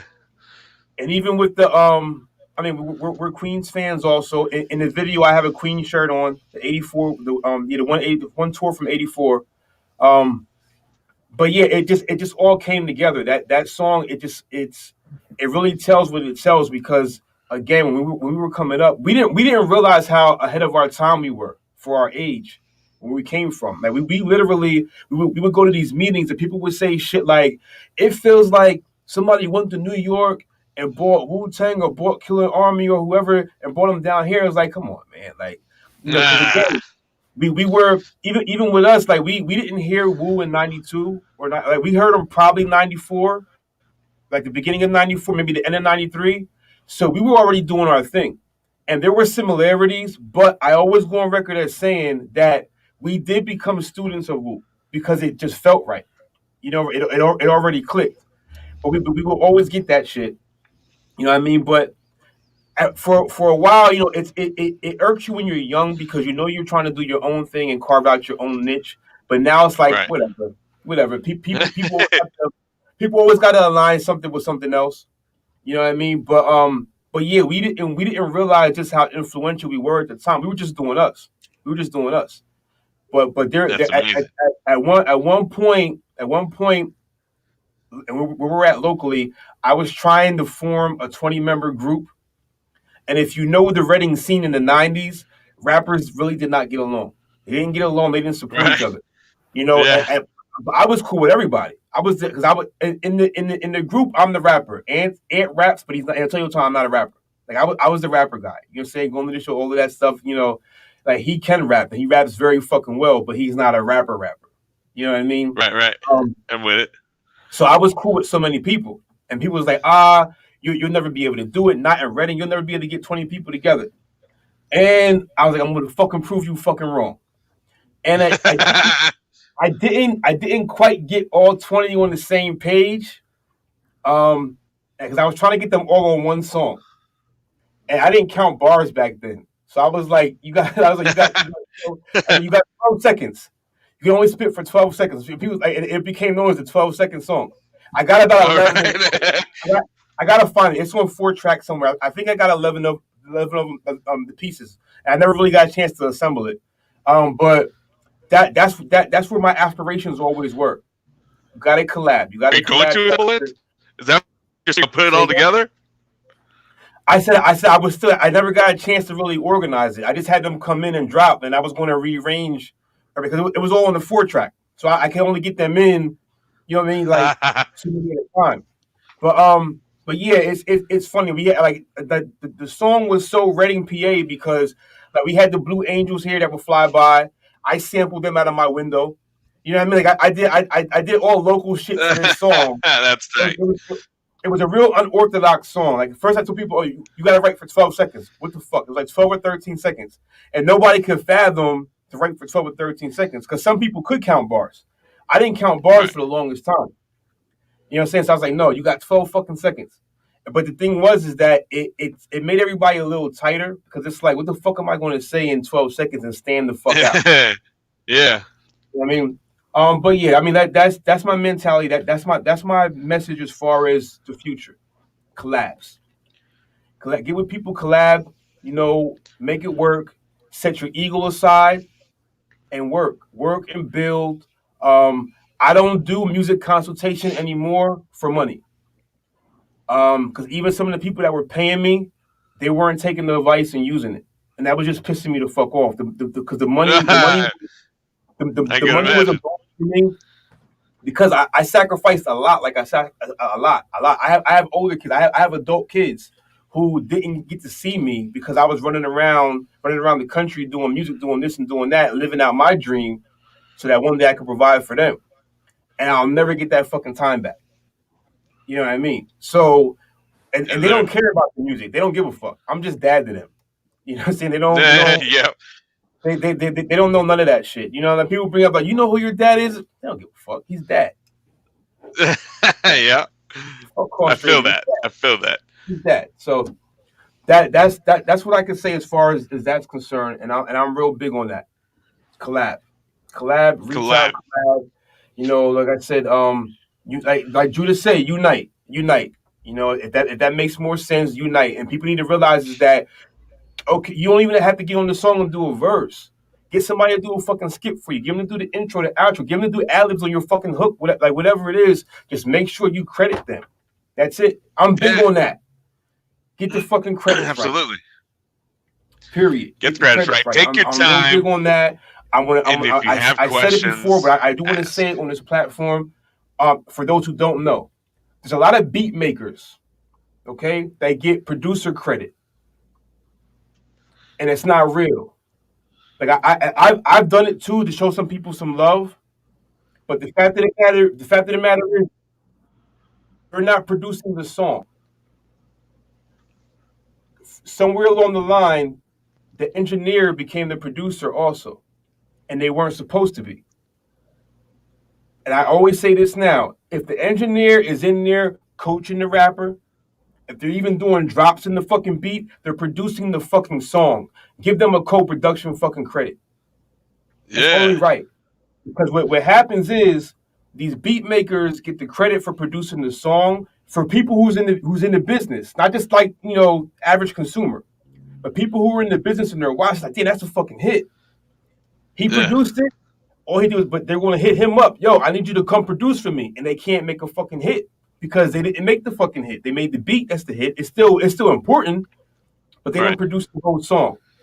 So I'm big on that. I'm big on credits. You know, like people should know. Like for Forevermore, we actually had Fourth Disciple from Wu-Tang master it for us. Because the kid that I had mix it, he couldn't get the exact sound that I wanted. And I knew Fourth Disciple could get it because he's from that lineage. Right. Fourth Disciple is, I'm going to go on record and say this. He's the first person that ever sent me something back the first time. And I never sent it back like, nah, I need you to do this. Because I'm an engineer. I come from that background. So I know what I'm looking for. I'm just not equipped to get the sound that I need to get. Like I said, I downsized my shit, and I don't feel like reinvesting in it because I keep thinking I'm not going to do this. And like Judah said, I'm always in the shadows. I'm always in the background. But then, like, the opportunities start coming in. And it's like, well, even though I'm not chasing the dream anymore, I'm not going to shy away from the opportunities if they come in. I still love the rap. Absolutely. I still love to be involved in some way, shape, or form. If you can get me, whoever artist is, if you can get me, I will give you whatever advice I can give you. But I don't actively consult just outright. Because like I said, people were just wasting my time. And I had to learn that, you know, I get visions for people and I see it, and it's not always going to happen on the time that I think that it should. So I gotta say. There it is. Use your time wisely in what you have, and that's my push is stream. Don't be afraid to hit that stream button. Don't be afraid to show your skills, show your talents. I mean, yeah, you're gonna release a song, but I mean, let us see you develop the song. Let us see you sit there and write. Get some inspiration from your fans or your closest supporters, whatever you want to call them, and get some input from them so they feel, you know, like they feel involved in the creation and development of your music and style. I think that's going to be the new way. It is really having them tap in, get a closer view. Listen, if you didn't already plan on doing it, initiate that. Have a little segment or whatever, invite people to come on and like invite them into the studio. You should spearhead that. Like I'm sure some people are doing it in some way, shape, or form, but Yeah. You already spoke it into the universe. I would say run with it. Run with it.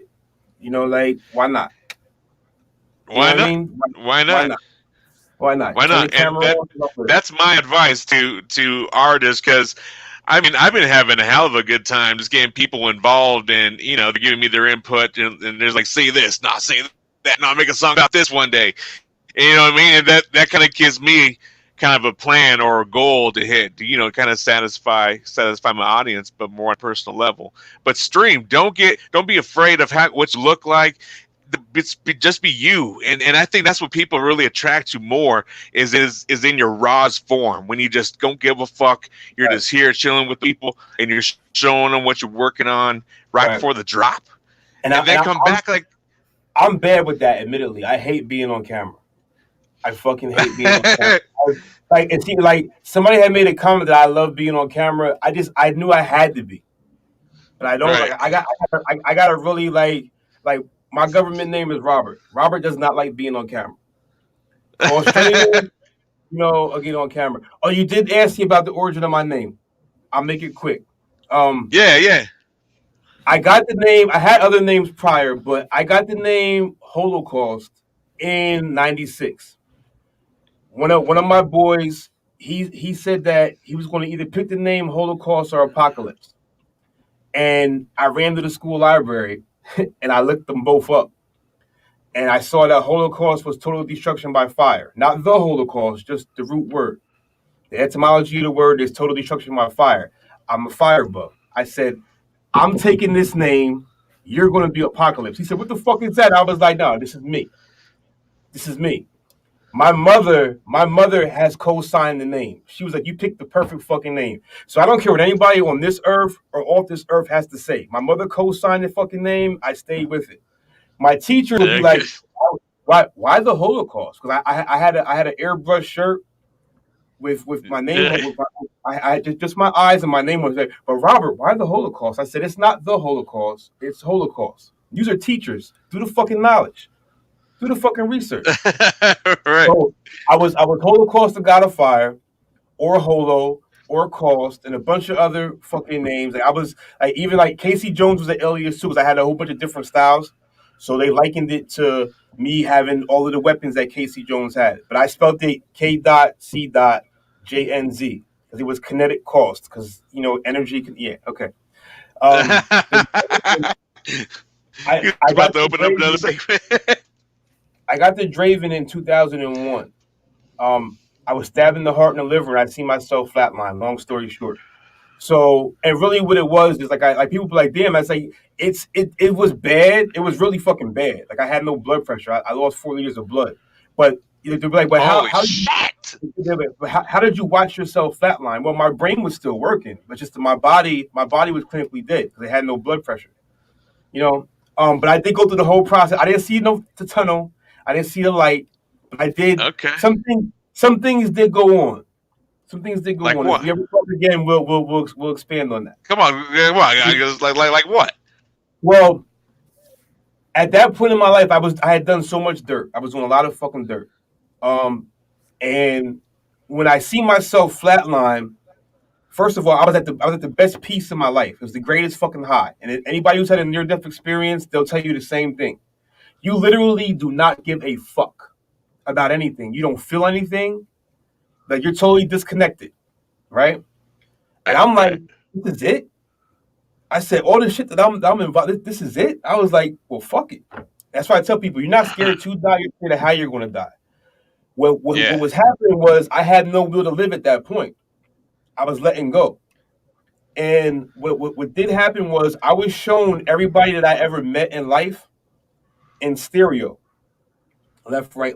And I was I thought I was saying it out loud. It felt loud. But I must have been in my head, I don't give a fuck. It was coming fast. What was happening was I was being shown reasons to live. And then my oldest daughter was the last one in the middle. Her head was in the middle. It came to me real slow. And I said real slow, I don't give a fuck. Pop, they're rushing me out into the other room. They're trying to get me stable. I went into surgery. I went into surgery. They did a laparotomy, opened me up. And I had the liver, they put 3 stitches in. but fucked me all up in the process.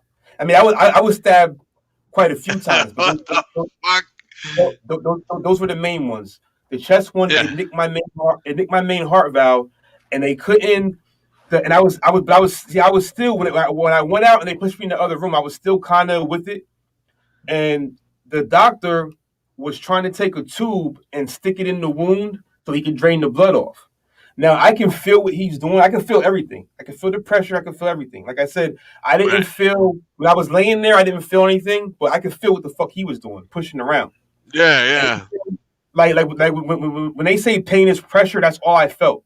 So I already knew where I was hit at this point, and I'm feeling him digging. He's looking on the fucking the sonogram or whatever, trying to get into it. I can feel it, and I'm looking at him going, "That's not it. That's not it." He said, "I can't fucking do it." Slammed the fucking tube down. Blood went up. Next thing I know, I'm waking up in the ICU later.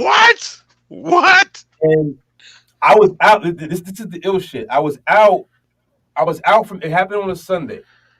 I was out from maybe that. This is the shit. Before that, my partner, Mr. Ante, he was arrested maybe a week or so right before that, and he was facing life in jail. And then this happened to me. We had 8 to 9 months of hell. We were heathen. We were literal heathens. Like the energy you put out comes back, and that's real. Like I'm never like I tell people I'm not worried about where I'm going to go when I'm done, because I can't pay karma back for some of this shit, and it is what it is. I try to balance my skills for my children. Like I do more positive things now, and I genuinely do more positive things. But it is what it is, and I'm still in the mind frame that when it's time to get busy, it's time to get busy. I'm not being reckless, but I'm never going to let that side go. Where it's like, you know, especially if I got to defend my family now, we're going to get it in. But I'm a good guy now. I'm cool. Absolutely. It's all in the music now. I tell the story all in the music. But so they had me on life support because they told my family, come in and pay your last respects. He's not going to be here in the morning. We can't get the blood off his heart. You know, your heart's a pump, and my pump had too much fluid in it. What that does is it makes the pump compress, which is a cardiac arrest. They say he's going to seize by the morning. Come pay your last respects. So I'm in and out, right? I don't even know what the hell's going on at this point. I'm in and out, and I'm seeing all these fucking people in the fucking hospital room that is not all my blood relatives. They let everybody in this fucking thing, and like I said, I'm in and out. My nana was sitting next to me, and she said she was whispering to me the whole time, "You got to come back. It's not your time yet. It's not your time yet." And she said that I kept smirking at her. She said I kept smirking. She said you were done. She said you didn't. She said we knew that you were not going to survive, because the way I was smirking at her was like, no, fuck you. I'm out this bitch. I'm done. I don't gotta come back to this shit. My oldest daughter, her mother brought her in. Now, mind you, her birthday, I got stabbed the 28th. Her birthday was the 4th, February 4th. January 20th, I got stabbed. I hadn't seen her for at least a week. I missed her first steps in the fucking studio. Okay? Her mother paged me. I didn't call back right away. I'm in the fucking studio. So I missed her first step. So she brought her in. At this point, I did come to. I'm all tubed up. And well, one other thing happened before this, but I saw her, she brought her in and she set her down. And I seen her stand on her own 2 feet for the first time. And I'm looking at her, and a fucking tear comes down. You know, Hallmark special, fucking tear comes down. Yeah. Her mom was like, my nickname is JR. She was like, JR, don't cry. I'm like, what the, I tube my fucking throat. What the fuck you mean don't cry? This is what it takes for me to see her. Like, I wasn't really coming at her. Like at that time, we were both on some bullshit at that time. Neither one of us were right. I'm sure I was more wrong than her, but neither one of us were completely right. Throughout the night to the next day, the blood was off my heart miraculously. They never knew why. I made a full recovery besides the wounds having to heal. It took me out, but see, the thing is, when I actually woke up, when I woke up, I think that morning, it must have been that morning. When I woke up and realized what was going on, like I sat up, I'm pulling shit off, trying to pull the tube out my throat. Now I pulled this shit off, and they hear me flatline because I pulled the fucking whatever, I forget the name of it now, but you know what I'm talking about, the sensors. Yep. And Yep. the nurse comes running in, and I'm sitting up looking at her, and she was like, "What's going on?" And I was like, "You know, you killed somebody's baby, right?" These are my first fucking words out of being, out of being out of it for a little bit. She was like, "What?" I said, "You know, you killed somebody's baby, right?" I was like, "You know the saying, when somebody dies, a baby is born. Who the fuck told you to save me?" This is my first. And she just looked at me like, "What?" And she was like, and she was good though because she got it together quick. She was like, "Can I do something for you?" I look at the clock. And I said, "I'm supposed to be in court in 15 minutes. Can you? Because I knew time pretty much. Because I knew at that point I got up. TV was on. I knew it was like it happened fast. I got it together fast. I wasn't like groggy. I just didn't realize what the fuck was going on. When I woke up, I was up though. I was up like what the fuck? This is a normal day. What the fuck? They had me doped up with the most morphine you could give somebody, and I was heavy in the shit, so it didn't affect me the way it would affect somebody else. You know what I mean? Like I was wired. I was up wired. Like yo. See, the thing is, before that, this is the funny thing. Because they had to give me a blood transfusion. Before they gave me all of that blood, I was known to smoke weed and fall asleep or go into like a fucking comatose zone. Sure. People would just fuck with me. But after that, like I don't whatever they gave me, whoever's blood they gave me, took me back to. It's like I had a whole fucking oil change. As a kid, I was manic and a little wild until I started abusing depressants, and that calmed me down. But anyway, so I said I gotta be in court. I gotta be in court in 15 minutes. Can you please either call or fax the courthouse and tell them where I'm at? Please. And she said, "Are you serious?" I said, "I got 10 open cases." I said, "I got 10 open cases. You saved me. I gotta live my fucking life now." That's what I'm saying. Like dude, I see myself flatline. I'm like, that's it. I don't gotta fuck this. I'm done. That's incredible. Now, I was always that person. I said, I'm not suicidal, but I always wished I wasn't born. If I had a choice not to be born, I wouldn't be fucking born. I'd be like, oh, that's fucked up. I said, nah, think about it. I didn't want to deal with some of the shit that I dealt with, but I learned to love life. That's the overall. That's the overall takeaway. I learned to love life. Things didn't get better immediately. It took some time. And there's also another thing that goes along with that, with being careful what you wish for, because you will get it. I'm a prime example of that. That's a whole other fucking story. But I will say, since then, I had gone on to be able to see some success in both of my dreams, which was music and food. I've had more children, and I've lived life. So I don't complain anymore about them saving my life that day. I learned to be. I sent them a thank you note even afterwards. Like I realized what it was like real quick. Even though like I was again another situation. I was already bad when it happened. I came back even worse. My mom was like, "What the fuck are you doing?"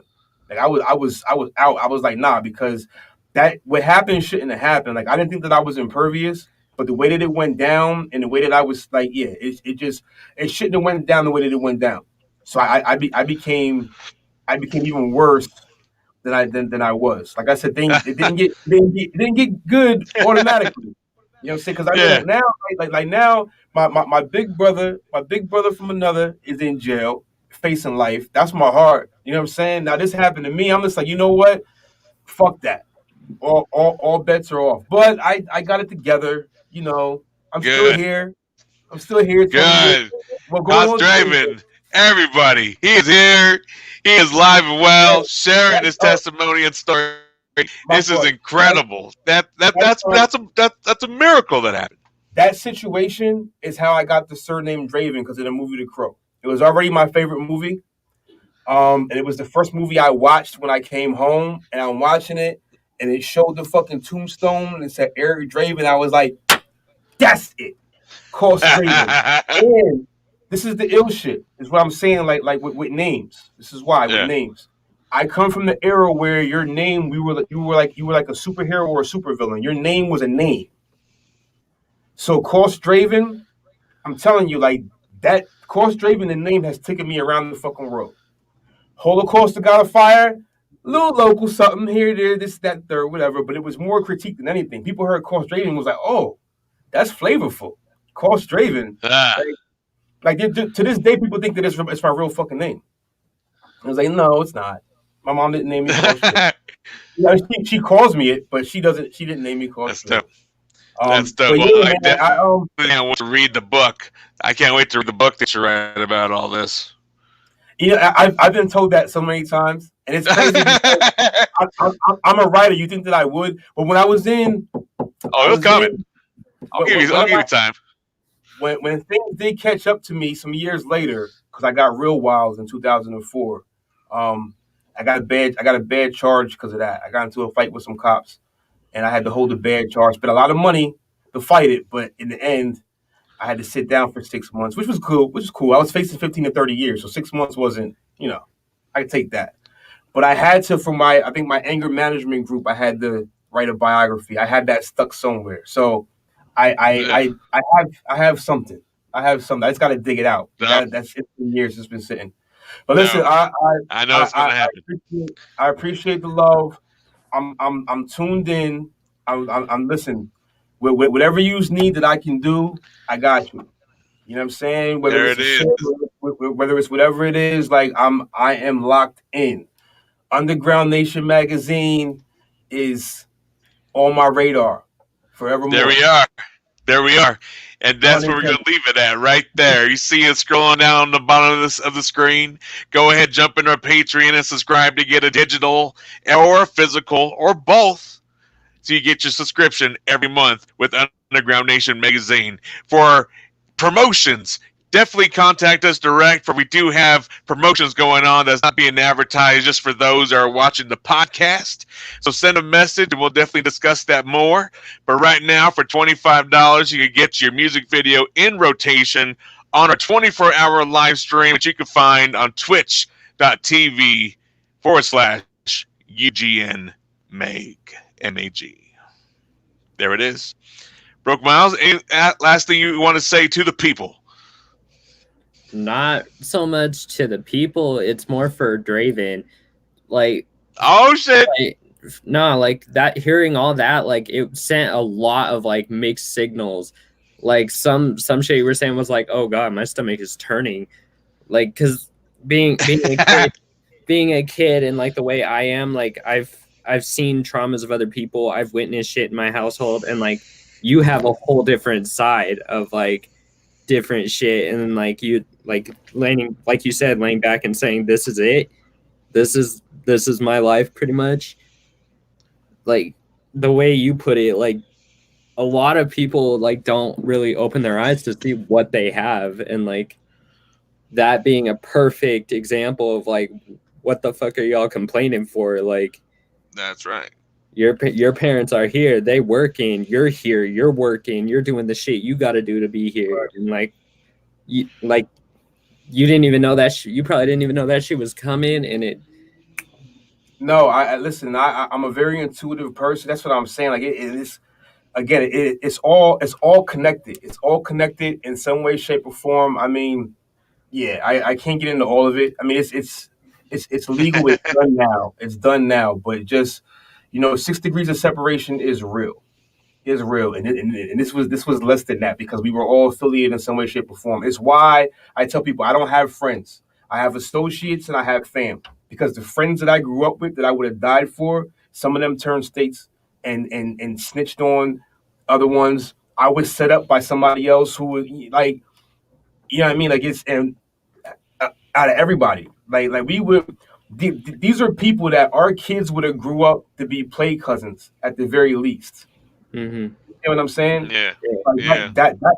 That's how close knit we were. We were the environment. Go back to Wu-Tang real quick. When Ghostface on Glaciers of Ice, he says his seeds, when my seeds marry his seeds, roll with his seeds. That's how we keep Wu-Tang money all up in the family. That's the mentality that we were on. Us against the fucking world. So to watch that all implode, I'm just like, yeah, I'm like, fuck friends. You know what I'm saying? We're associates or we're fam. There's no in the middle. It's like it's like some people like I said, you don't want to be in the friend zone with me. You do not want to be in the friend zone with me because I was like, why are you so close? You know what I mean? Like you got to. You can't be wishy washy. You know what I mean? You got to be within the fucking. Yeah.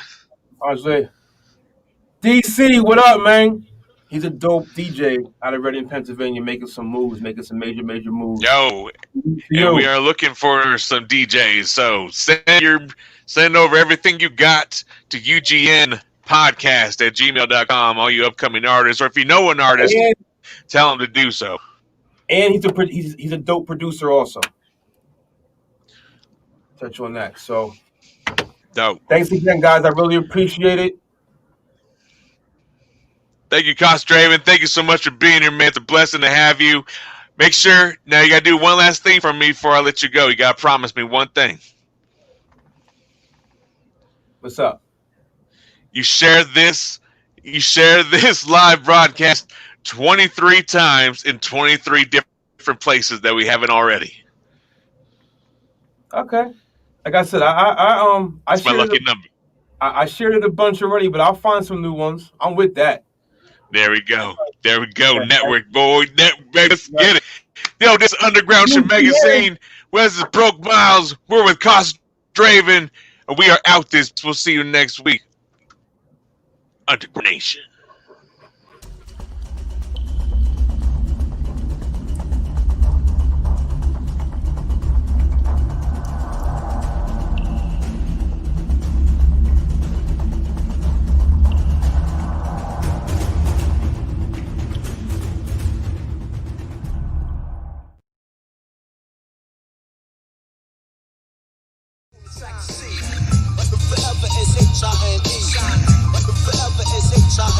Here we come, straight from the Red Tombs run with the shit's Revenge of Montezuma. You sense the vibe when we maneuver, crew of angry archers and flying arrows through ya. Who the pre-me confused them? Assume you're really gonna school the tutor. Ease it up, you're still incubating. Don't learn, then burn. I'm insinuating, incinerating. In your rush, thrust, wrong ingredients in the recipe. Your enemy bittersweet, you salty bitch, now the enemy. So the these, I'm not feeling y'all. Hurting your furniture, murderer, I kill them all. That in whole fact is idea. Run that back to grab the idea. Beware the female hitchhiker, dressed in pipe garments like the piper. Forever is H-I-N-E. Track lyrics like the boom track C. Forever is H-I-N-E.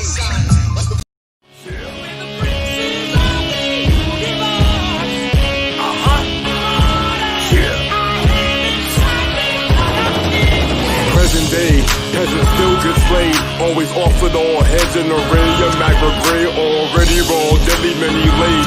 Plenty eyes left in their crescent display. Resting in graves, keep telling me to watch what I say. I reiterate with compelling schemes that drop you in ranks, obliterate. Hurting you till you walk in cursive loops, then hurting you. Curtains drew in every rapper. General, I can take it personal. The general summed it up quite clear. 9 deuce to now, we're ready. PA's worst nightmare. Really wild out. Put our real crimes and rhymes. Dared Vicks to retaliate, and we returned right there. Had some downfalls, some rejoiced. Thought y'all would shine. Glad that got state time, happy to hear my flat line. Here's G-Side, back with a vengeance. Now be repentance, acting a menace, actual legend. Yeah.